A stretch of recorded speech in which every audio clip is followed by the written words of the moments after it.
As humanity spread into the cosmos, ancient ruins of long-ago alien civilizations have been discovered on many of the worlds. In Relic Worlds Adventures, you play some of the intrepid explorers trekking into these dangerous locations, braving the traps, solving the puzzles, and fighting the monsters to find priceless treasures and powerful artifacts. This game plays like a story, so you will go through each scenario like a character in a novel, uncovering the mysteries as you go in a narrative fashion. So let's begin with the setup. The players each choose a character, and place that character's sheet in front of them.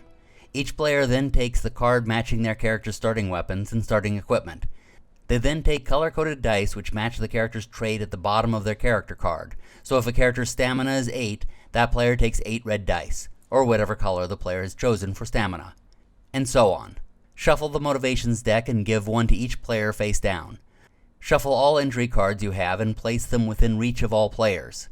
Each scenario has its own boards, obstacle cards, relics, and treasures.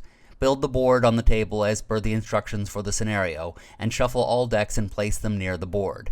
If the players are using the optional scenario cards as well, the location and view or room and door cards should be laid out face down in order, with the views or doors being laid on top of the locations and rooms respectively.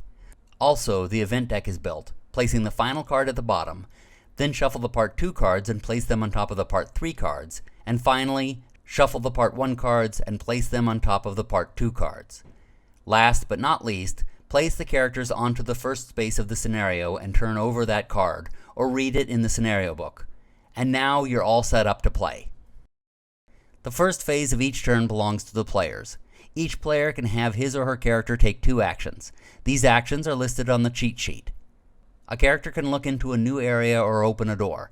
To do so, place a character on the door or the line separating the space they're on from the space the character is looking into. Then draw the card or read the entry for the door or view which matches the space the character is looking into. Follow any instructions listed. After a character has looked into a room or a location, place an explored token onto the space. It means that space can now be moved into. A character can only move into a space which has an explored token on it. When a character moves into a space, read the card or entry for the corresponding location or room and follow any instructions. A character can attack an enemy either within his or her own space, or within range of the character's weapon. Note that a weapon must be in a character's hands in order to be used. As locations and rooms are explored, various things will be found on the board, such as puzzles or other items. Anytime a character does something with any of these things, it is an interact action. As the game goes along, characters will use up mental and physical energy. This is reflected by losing dice from stamina or mental spaces. Players can recover these dice by taking the recover action, choosing one of these 2 traits, then rolling a die. That trait recovers the rolled amount of dice, and the other trait regains 1 die. A character uses an object he or she is carrying. Unless stated otherwise, the object cannot be inside of a pack to be used. Use a character's listed ability as stated on the character sheet. A character swaps items around, placing objects in his packs, grabbing things in the hands, etc. A player can hold an action, placing an action marker by the character, showing that it can still take an action between other characters' actions, or after all other players are done with their turns. After all players have taken a turn, the map activates. This includes anything listed in events, in traps, in the scenario, etc. This is also when monsters activate. Unless stated otherwise, they move 1 space toward the nearest character, and attack if in range. If the characters are equidistant, the players choose which direction the monster goes. Draw the next event card, or read the next event entry and follow the instructions. Finally, at the end of the turn, each player chooses 1 stamina or 1 mental die to recover. Any ongoing effects listed in the scenario which take place during the upkeep phase also take place. As characters explore, they will be tested in multiple ways. These happen because of things listed on locations, traps, puzzles, events, etc. When this happens, the player will be instructed that it must pass a certain type of skill. You will find the skills listed under stamina and mental. The player will need to roll the listed number or higher in the specified skill. Sometimes the player will need multiple successes. The player chooses how many of the relevant dice to roll. For example, if Icarus Jack needs to succeed twice at a knowledge test, the player will need to roll 2 4s or higher with his mental dice. He can choose any number of dice up to the total number he currently has. In this case, we'll say he rolls 3 dice. This gives him a better chance of getting 2 successes, but he now has 3 fewer mental dice to use on other things until he recovers.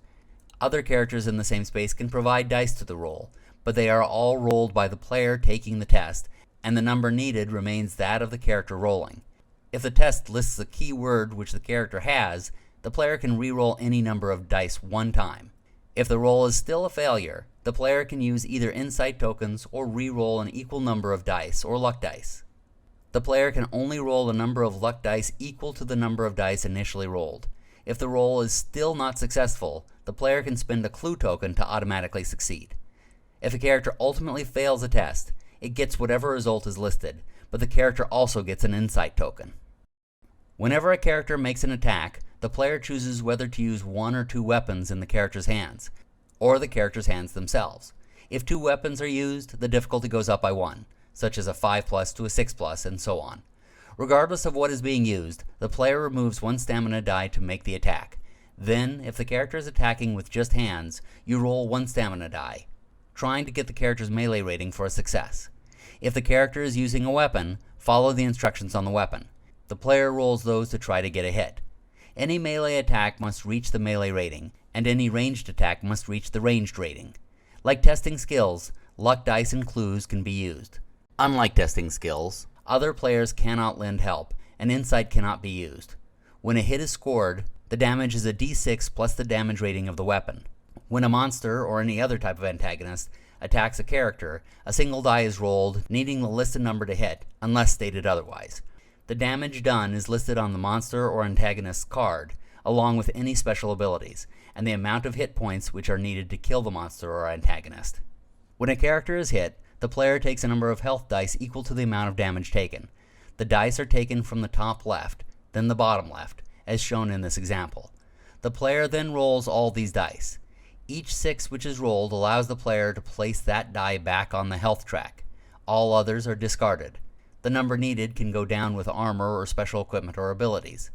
When the injury mark is exposed, the player must draw an injury card. The character now has the limitations listed on this injury card. If a character loses all health, it takes a second injury card. If a character is hit again after this while still having no health dice left, the character is killed. These are the basic rules of Relic Worlds Adventures. There are a few more in the rulebook, so be sure to follow those, but this will get you started. Good luck, and happy travels, adventurers!